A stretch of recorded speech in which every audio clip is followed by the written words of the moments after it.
Hello folks, we're back here. I'm going to cover quickly the RLC circuit because the math is very similar to what we have saw before. Okay, and here we have the RLC circuit. The capacitor is charged, and it's the capacitor and everything else is uncharged. The resistor is never charged, right? But the inductor is charged. Remember, the inductor can be a solenoid. And we have devices like that out there.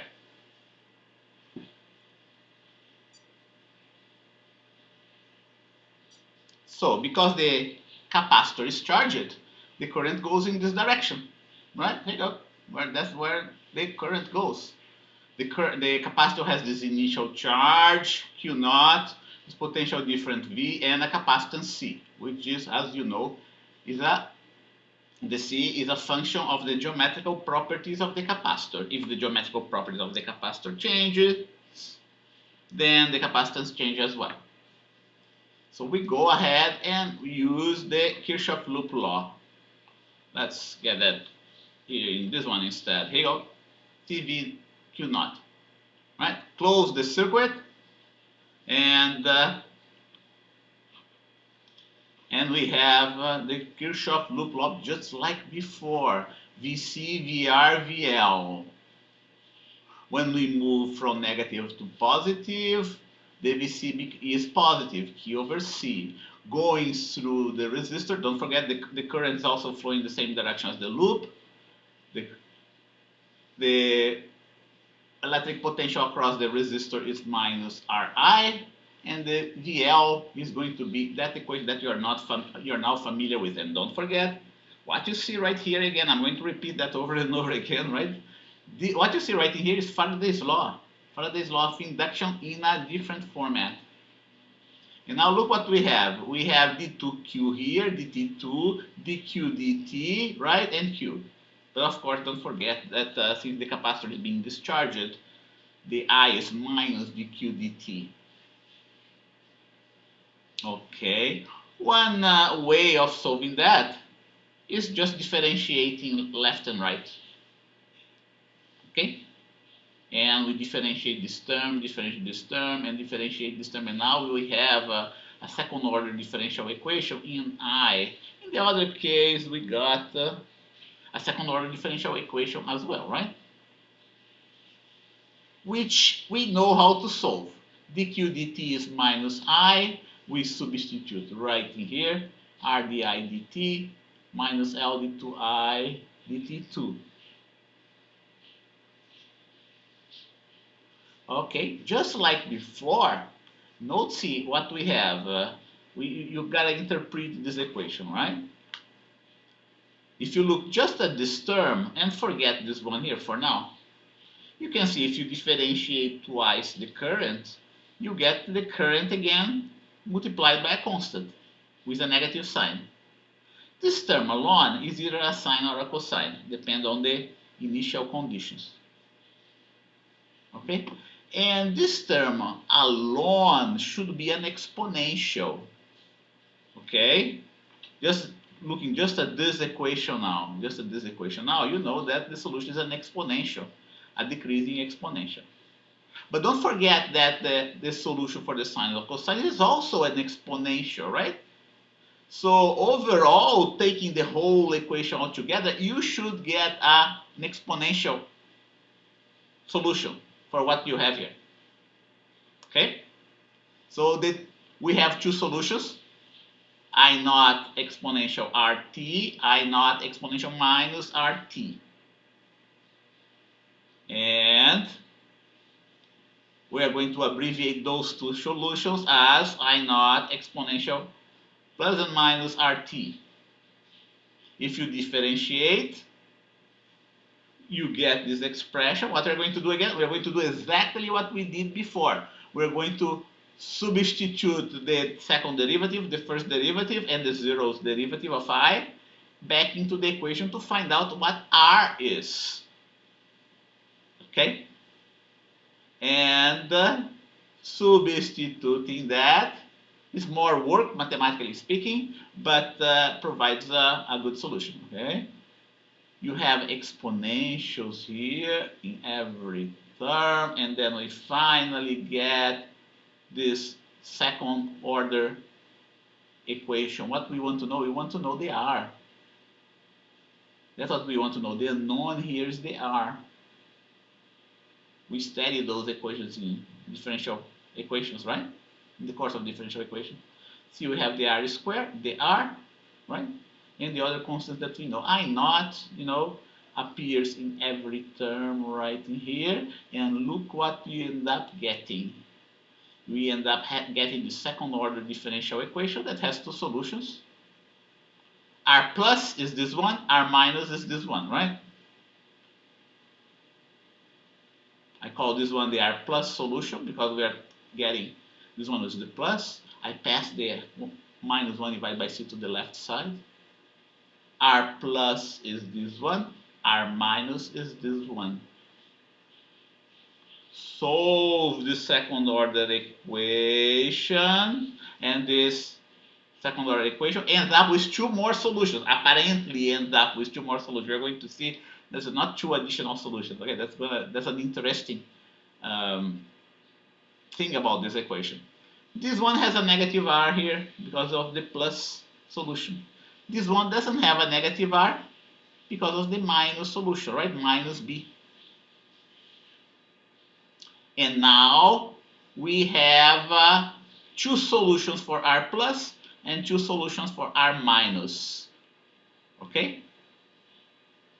And what else? If you go ahead and replace r plus and r minus in the exponential, you get what you see right in here. This guy is just repeated here. And you get this one as well, right? Now see that I rearranged the terms.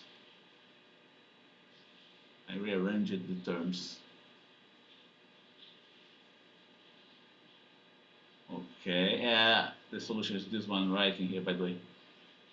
There's a mistake here. Okay, note C. Okay, well, so what's happening here? What's happened here? Notice that the two exponential solutions, r plus and r minus, are exactly the same. Okay, so when solving this problem, we have to worry only about one of these two solutions.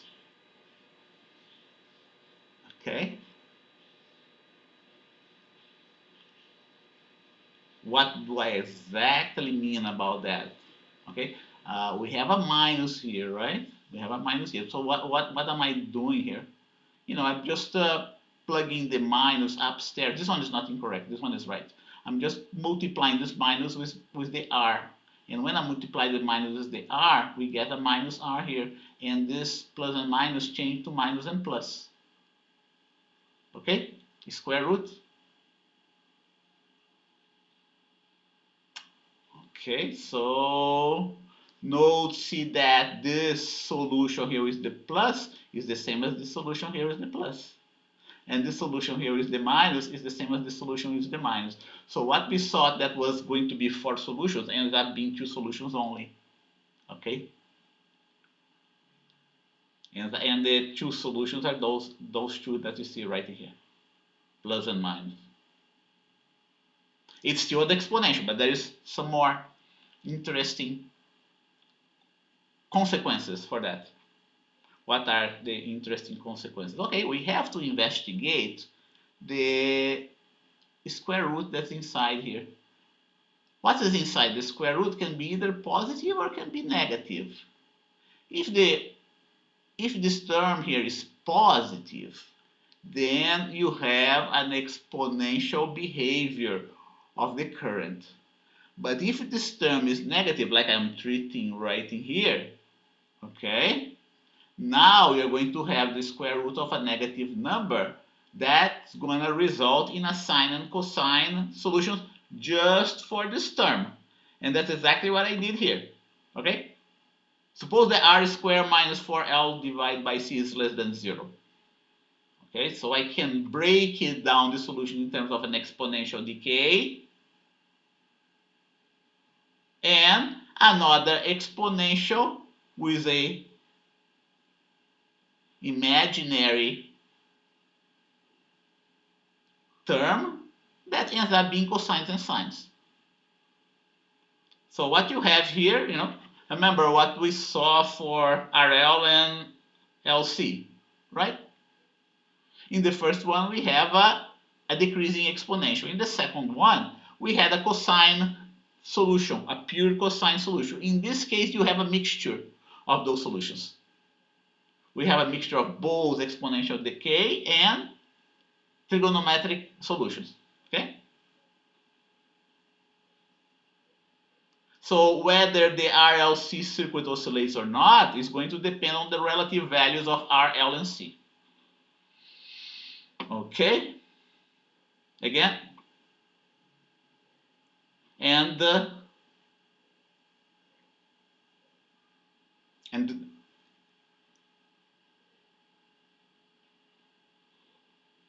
so in this term here, right, will decay exponentially. But in the other case, for this case here, it will not decay exponentially. It's going to be a mixture of sines and exponential decay. Make sense? So what we're going to do right now, we're going to look at the energy stored in the inductor, okay? And in order to do that, we're going to go back to the RL circuit, the one that we studied before. The RL circuit has a battery. And recall that what did you do? We came up with that equation using Kirchhoff's loop law, okay? And the direction that I meant of this loop was this one here, was the counterclockwise, okay? So what do we get? We get the V of the battery, the V of the resistor, the V of the inductor. Okay, that all equal to 0. Okay, the current is flowing also in the same direction, and VR is minus RI because we're decreasing in potential, we're losing energy, and the VL is going to be minus L di dt. Okay, now we're going to do something else different. Okay, in order to find out the energy in the inductor, the energy stored in the inductor, what we're going to do? We're going to do a very simple mathematical trick here, which is going to be multiplying the left and right side by I. Okay? When we do that, we get VI RI square Li di dt. Okay? Is the same beginning that we had, the same basic equation that we started before, right? But we are going to be getting something slightly different because I introduced this I right here for you. This the fact that we have this I here is gonna give us an idea of what is the energy, provided by the battery that we already know, the energy spent by the resistor, not the energy spent per unit of time, right? Here is the power actually. Okay, and here is going to be also the power of our inductor. Let's see how it's going to look like. Here you go. P the battery is this one, VI. P of the resistor is this one. The battery is providing the energy, and the resistor is spending the energy. And we can have an inductor that can either, we have the power in the inductor that's given by this term, but this term can be written in a different way. Okay, notice that we have a dt here. This term can be written as something like that, half of Li square. Half of Li square. Okay, and since the power is the amount of energy per unit of time, okay, dUL dt is going to be given by that term. So what you see right here inside is going to be the potential energy of your inductor. which is getting from the battery. Okay, and that's the equation for the potential energy stored in the inductor. Don't forget that we have a similar relation for the capacitor, right? Half CV squared, which can be changed to something else. Half Q squared over C. Okay. We say that the inductor stores its energy. Well, we say that the capacitor stores its energy in the electric field, right? And the inductor, we say that it stores in the magnetic field. So those are different relations for the capacitor. And remember that. Now we can go a step further, just like we did for the capacitor. We got the potential energy of the capacitor per unit of volume, right? Remember what we got? We found out that it is directly proportional to the square of the electric field. Okay, I'm talking about the energy density of the capacitor, right? Here's the potential energy only, it's not the density. But we can get the energy density for the inductor as well in a similar way. Okay? So what do? We get that the potential energy in the inductor is half Li squared. It's not difficult to memorize that. Remember, if you memorize that of the capacitor, you can easily memorize that as well for the inductor. And we go ahead, we substitute the L for that of the solenoid. Okay? Recall that the inductance of the solenoid is given by this equation here. N squared A over L. Okay, all those parameters here, they are a function, again, of the geometry of the inductor times a universal constant. Remember, we did something similar to that with the capacitor. Okay, magnetic field inside the solenoid is given by this value. Remember that? Mu naught lowercase ni, lowercase n is number of turns divided by the length of the capacitor. And now we're going to do to the solenoid the same thing that we did for the capacitor. We're going to write this I in terms of the field. Okay? And let's see what we get. We solve for I, L mu naught n b. Because I is squared, b is going to end up being squared as well. Okay, squaring that. This, everything here is squared. One of those L's cancel out with this other one, right? One L is going to be left. Half. Mu naught. This mu naught cancels this mu naught, so there will be a mu naught left here. AL. This n squared cancel out with this n squared, and we are left with this b squared here. AL is just the volume of your inductor, the cross section of the inductor times the length. I wrote that down as a little case v, the volume. I didn't put big case v because big capital V would be the letter reserved for the voltage, right? And now that we did that, we can get the energy per the energy density, potential energy per unit of volume. And look what we get, half b squared over mu naught. No much different than the other one, half epsilon naught e squared. The only thing that changes is this constant, right? Whereas for the capacitor, it is directly proportional to this constant, to the electric constant.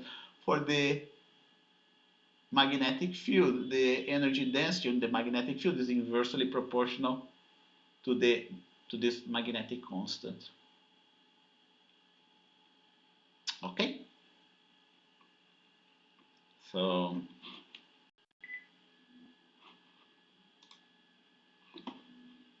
we reached the conclusion of this chapter, and I want to share with you what's going to be the sections of the book that you have to worry about, okay? Of this chapter. So you put all your energies in the material that I'm gonna ask. Okay.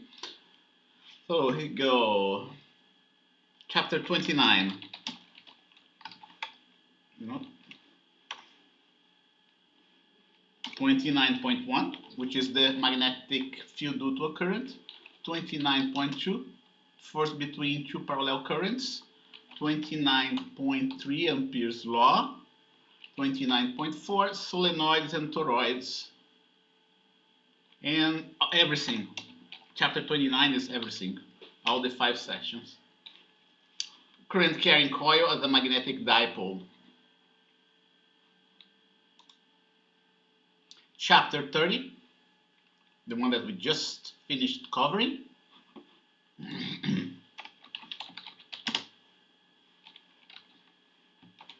It's going to be 30.1, 30.2 induction energy transfers. Okay, 30.3 induced electric fields. 30.1 Faraday's law and Lenz's law. Okay, then inductors and inductance.